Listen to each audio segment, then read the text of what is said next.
So thank you so much for joining us here on this hybrid event where you are. Where are you located, by the way? Where are you based? I'm calling from sunny Seattle, Washington. Excellent. All right. So we are here in Sao Paulo with many operators here from the Brazilian market. So thank you so much, Jim, for joining us. And you're going to be discussing the role of the Open Innovation Lab and real use cases. So why don't we start with your presentation, and then at the end of it, we'll see if there are some questions from the audience. What do you think? I think that's a fantastic idea, and thank you again for having me. All right. So good morning, everyone. Oh, sorry. Go ahead. No, just go ahead. Thank you so much. Okay, sure. Good morning, everyone. My name is Jim Brisimitzis. I am the founder and CEO of the 5G Open Innovation Lab.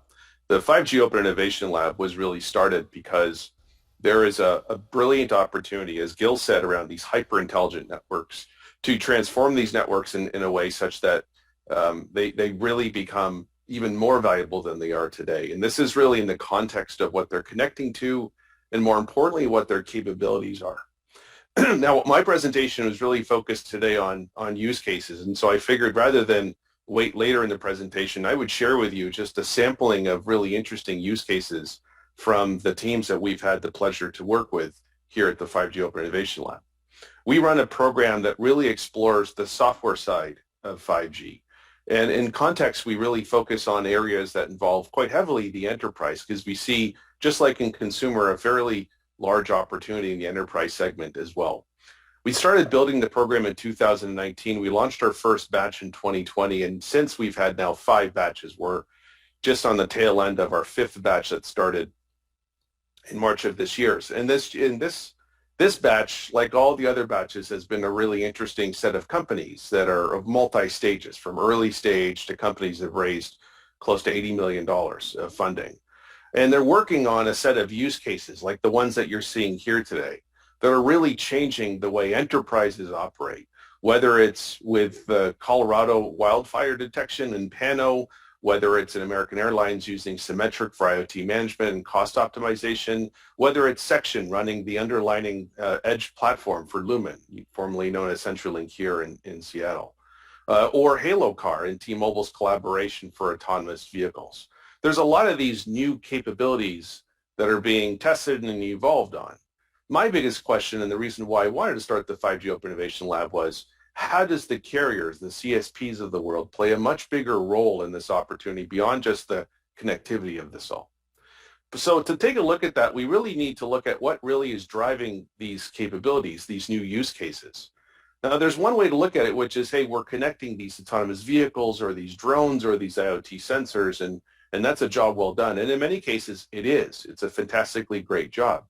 But the reality behind this, and where the broader software ecosystem is really spending a bulk of its time, is in the data side. And 5G is probably the biggest tipping point for the industry and for the world, frankly, around how critical it is to not only collect that data, but also to analyze it real time. And I'm thinking about this presumably on the edge as well. So let's take a quick look at the history of data. Now, since we've been recording how much data is in the world, and this goes back years and years and years, the earliest that I could find that had any resemblance of real factual backings is back to 2010. So in 2010, according to Statista, there was about 2 zettabytes worth of data created in the world. If you fast forward to 2020, 10 years later, that 2 went from 2 to 64 zettabytes. And remember, every zettabyte is a billion gigabytes. In 2025, they anticipate that we'll go from 64 zettabytes to 181 zettabytes. Now, that's super critical because a lot of those zettabytes are traversing your networks, the CSP networks. Yes, some of them are going over Wi-Fi in the context of our homes or enterprise settings, but a majority of that data will be collected on the edge and transmitted over CSP networks. Now, what's really interesting about that is I also wanted to see, well, let's qualify and quantify how important data is at the macroeconomic level. And so this chart here on the right really signifies how important data is. Now, this takes it from the lens of artificial intelligence. And there was a study done by PwC Consulting not too long ago that looked at the potential of economic impact for AI technology. And in one case, they said, look, the potential to the global economy is adding about $15.7 trillion worth of value. In any given country, AI could account for up to 26% in boost in GDP. So data isn't just interesting from the concept of, hey, there's a lot of interesting data out there. It's actually very meaningful from an economic point of view as well.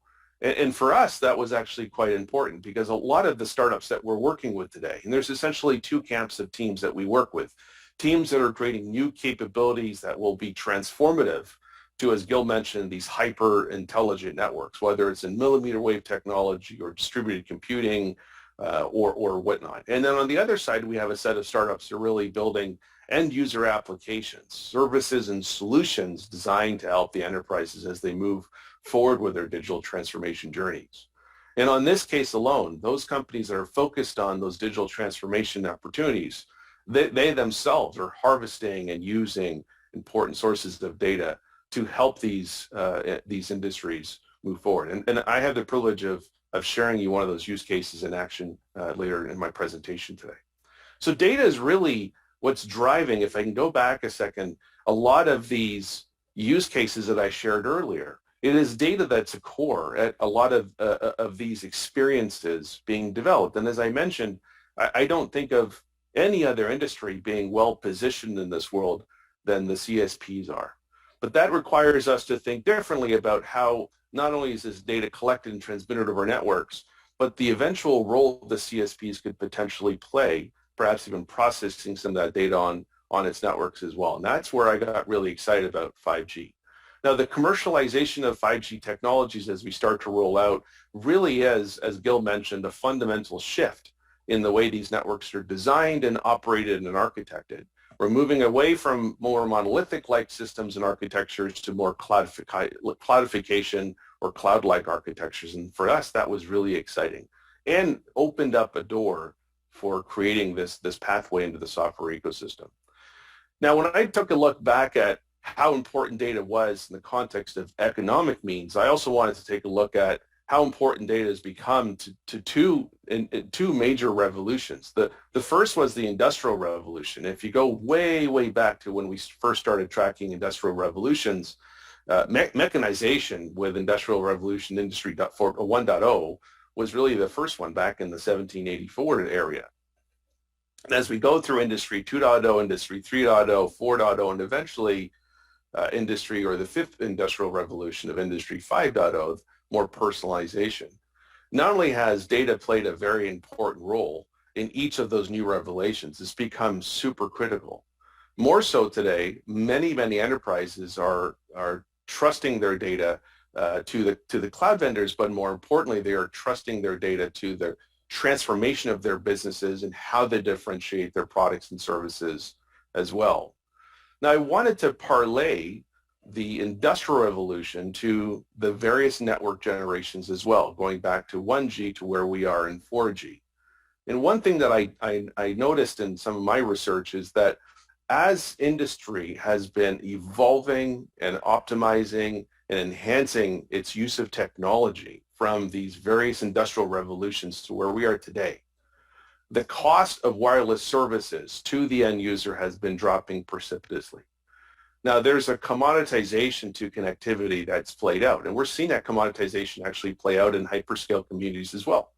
The cost of compute has dropped significantly if you were to provide IaaS services from 10 years ago to where it is today. Storage has become relatively dirt cheap. Now, what's quite interesting is as the commoditization of cloud services played out, similarly so as it played out in wireless generations, the importance of these networks has become fundamentally more important today than they have in the past. Now, if you go back to the early days of 1G and 2G and 3G, which is really, the starter innings of wireless networks, 4G was the unleashing of broadband capabilities. 5G is so much bigger than 4G, and I'm putting aside all the great speeds and jitter performance and latency performance the industry talks about because that's inherent, that's expected, and we're quite excited to see that. Now I'm looking at, well, what can these networks really become? And to Gil's point earlier, in terms of the hyper-intelligent networks, how could this be transformative for the CSPs in terms of the role that they play in this world as well? So I wanted to create the 5G Open Innovation Lab as a place where we can really bring carriers, global platforms, and startup innovation together to really explore that software side. And in many respects, really narrow the chasm for the CSP community from the positions they're in today in providing connectivity services to exploring the capabilities and the opportunities of their networks going forward. Now, to bring this all together, because a lot of this isn't just us talking about it, there's a lot of work that we're doing today in the industry. We've been very fortunate to partner with Amdocs on several particular use cases. This one particular use case I wanted to showcase with you really starts to stitch a lot of what I shared with you together. And so without getting too much into it, I'd like to roll the following video.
Now, in this particular use case, we have two operating private 5G networks of our own. We use CBRS spectrum here in the United States, which is publicly available. And when we wanted to merge computing connectivity together to see what types of use cases could be made possible, we were blown away by what's possible with technology today. And this is not far-fetching, soon-to-be here technology. This is a technology that's available today. The picture that I showed earlier is actually the farm for which this experimentation and use case exploration really happened. This particular farm is several hundred acres in land area, but there's a 5-acre block of tree fruit. In this particular grove, they grow Honeycrisp and Cosmic Crisp apples. Now, for years and years and years, the way that the grower would assess the health of his or her crops, in this case, Nate's crops, is he'd walk out to the field, kick a little bit of the dirt, and get a sense for how much moisture was in the dirt. He had no understanding of the impact of weather to the health of his crops. He had no really way of understanding how the irrigation was working. And so with some IoT sensors, both in groundwater, moisture sensors, a small weather station that we had put together, and that drone that you saw flying, stitching together technology that involved Amdocs and Microsoft and F5 and VMware and others, we were able to create a platform that one of our startups called Innovate Ag was then able to not only collect the data, but to start processing that data on an edge server located at the farm as well. See, the power of the CSP networks today doesn't limit itself or stop necessarily at connectivity. You're all running server infrastructure out in your central offices around the countries for which you operate in today. And those central offices are running servers very much akin to what you see with hyperscale technologies. We wanted to start to prove that for a carrier, the CSP opportunity really goes beyond just connectivity into actually having some aspects of compute as a service on your network as well. Now, in this particular case, as that drone was flying, it's starting to take highly dense photos of the of the tree fruit rows. In this case, it was about 5 acres. And then they're stitching a lot of that data on the edge before processing and moving it out, processing it rather than moving out to the Azure instance. In this particular case, Innovate Ag uses Azure for its cloud service. Now that's fundamental because imagine this being your network. Not only are you providing connectivity, now you're providing a service from a data capacity that allows you to monetize even further in the new world, the blue ocean strategy of opportunity.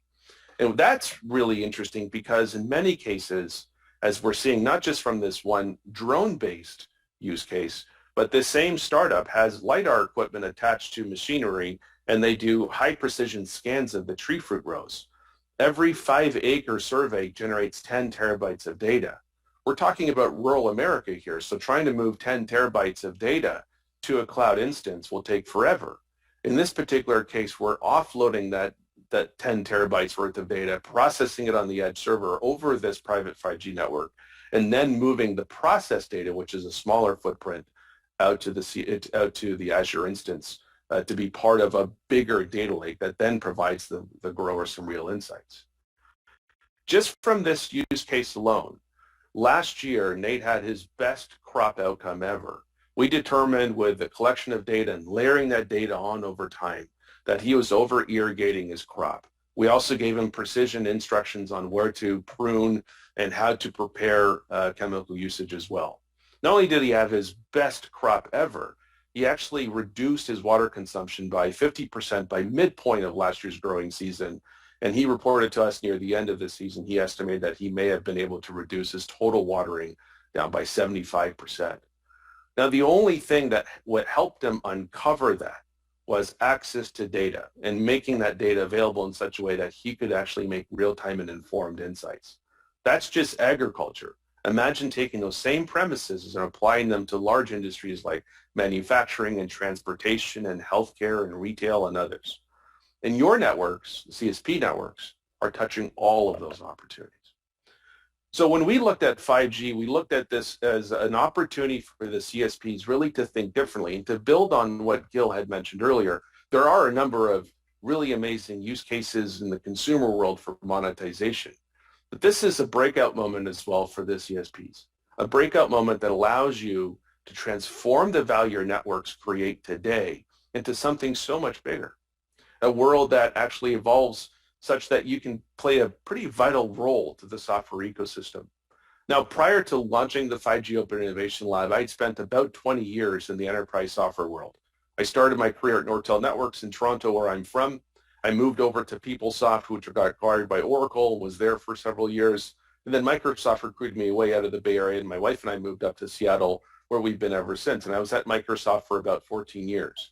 So in that time, I saw how important platforms are to broad ecosystems.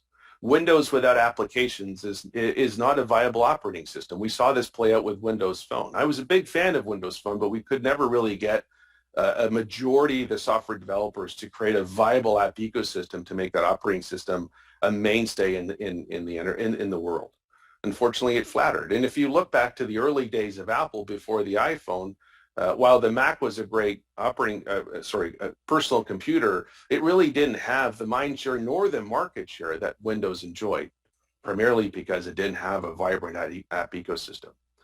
Now, for a CSP to transition their networks into being a big value player in the software ecosystem not only generates more monetization, but it positions your networks for the future.